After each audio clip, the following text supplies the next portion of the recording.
Okay, we made some progress from last week, certainly offensively.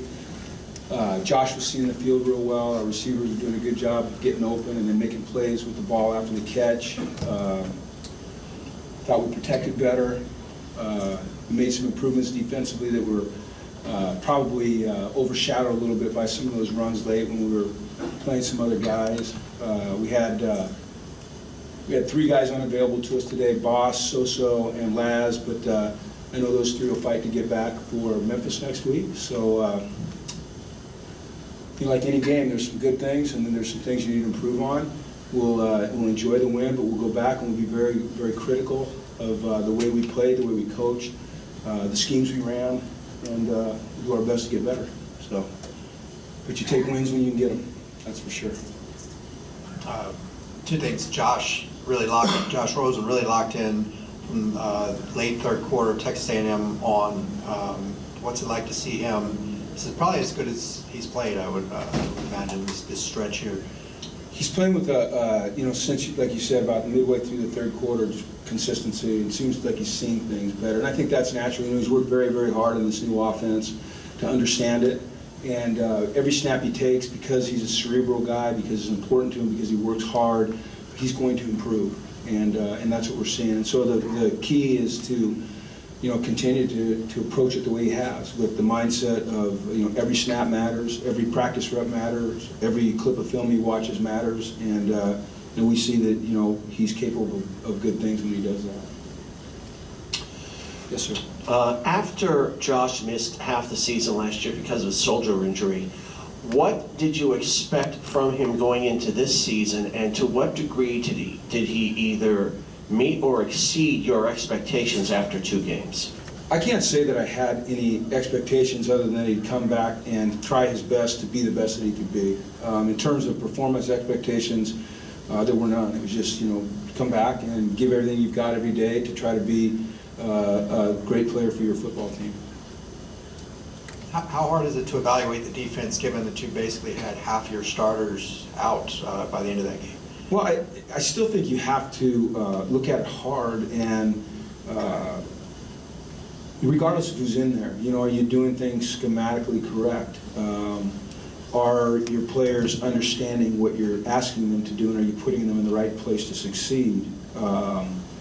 So regardless of who's in there, it gives you a chance to evaluate what you're doing, and then it gives you a chance to evaluate some of those players. Like, it was great today to see guys like Breland Brandt get some time, and guys like Martin Andrus get some time, and get Mossy in there, and get Will Lockett, some time, and Keon Riley some time, and Colin Samuel. Some of those guys that we're going to depend on, and we're going to count on. They're they're in the depth. They're guys that have to be able to play for us. So I think that every rep is a chance to get better, and it's a chance to evaluate ways to get better.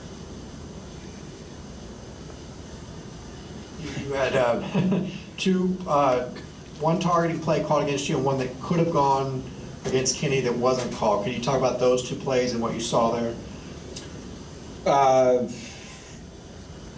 Probably shouldn't. Yeah, I probably shouldn't tell you what I think.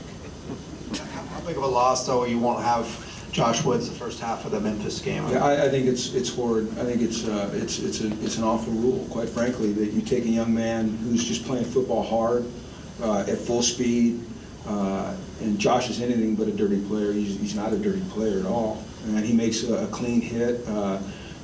Things happen so fast out there. It happens so fast. Receiver catches it, he's coming down, so all of a sudden Josh hits him kind of high, and now you're going to punish this guy by not letting him play for an entire half. I think it's a terrible injustice, and I think it's a horrible rule. Do you think the rule actually helps? No, I don't think it deters anybody from anything. Those guys are out there, they're laying it on the line every down. Like I said, I don't think that college players go out there with the intent to play dirty or the intent to target. I'm not talking about just ours, I'm talking about college players in general. I think they like to play the game hard and physical in the way it's supposed to be played. And I think it's, the penalty, look, I can live with the penalty, but the penalty to the player of having him sit out an entire half, they only get 12 chances in college. It's an awful rule. It's a horrible rule. It's a horrible injustice to these young men that give so much every single day, bring so much to their universities, add to the coffers in the NCAA to ask them not to play because of a legitimate effort play like that. I don't like it at all, to be honest with you. Coach, Josh Rosen hasn't thrown an interception yet. How much has he improved his ball security, and how important has that been for him elevating his game? Well, it's critical, and his ball security today was a lot better because, last week he had the 2 fumbles, and not that they were his fault, but when the guy that's got the ball in his hands is responsible for securing it. So it's a constant point of emphasis for us, securing the ball in the pocket, securing the ball when you're out of the pocket, making good decisions with your throws. There's always going to be an element of luck, as we saw last week with a couple of those throws, but it's something that we constantly preach, and Josh has owned. Coach, did they do something to take away Caleb Wilson, and was there adjustment to go to other receivers? And how is it to have like a lot of talent that you can spread it out like that? Well, those guys, the receivers, and I'll tell, when I say the receivers, I'm talking about the tight ends as well.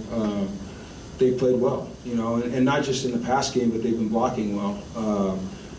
I don't know, I'd have to look at the film to see if they were doing specific to take Caleb away, but every offensive play is designed in such a way that depending upon what the defense shows you, there's a progression that you go through in terms of what receiver you're going to throw to. So obviously, whatever they were playing, the progression was taking Josh to someone away from Caleb, but then when Caleb was the guy, he made the catches.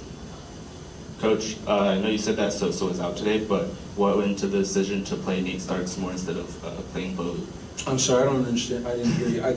The first part, just repeat the first part. Yeah, you said that Sosa was out today, so what went into the decision to play Nate Starks more than Bo in the first half? We play, players dependent upon a lot of things, how they practice, are they doing the right things within the program? Are they earning that time? And then do they fit in a certain package? What are we trying to emphasize with a particular package? So, all of those things go into every decision that we make with regards to what players are going to play.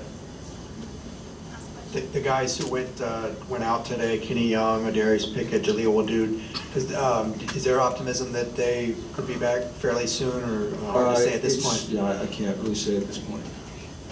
Okay, thanks everybody.